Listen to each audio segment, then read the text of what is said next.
यो बलात्कारपछि हत्या सम्बन्धीको जुन नेपालमा अहिले प्रचलित कानुन छ यसलाई संशोधन गर्नुपर्ने देखियो।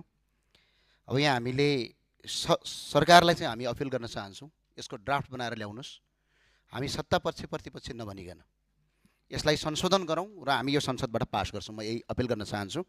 अब यो बोल्नुभन्दा पनि सरकारले चाहिँ छिटै ड्राफ्ट बनाएर ल्याएर आओस्, म यो अपिल गर्न चाहन्छु।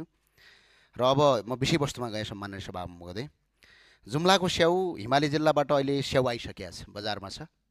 सम्माननीय सभामुख लगायत यहाँ सम्पूर्ण माननीय सदस्यज्यूहरू र देशभरिका सबै नागरिकले चाहिँ एकपटक जुम्लाको स्याउ चाखिदिनु होला।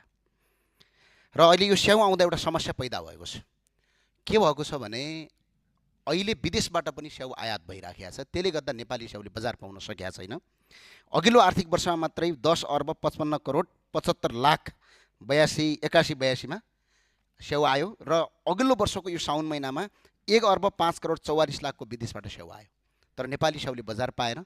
त्यो भएर म सरकारलाई, प्रधानमन्त्री र कृषि मन्त्रीज्यूलाई यो संसदबाट सबैले अपिल गरौँ, यो महिना 1-2 महिना चाहिँ विदेशबाट आयातित स्याउ रोकौँ र जुम्लामा मात्र 38,486 हेक्टर खेतीयोग्य जमिनमा जम्मा 11% मात्रै खेतीयोग्य छ, खेती भइरहेछ स्याउको। बाँकी 88% तपाईँको खेती गर्न सकिरहेको छैन।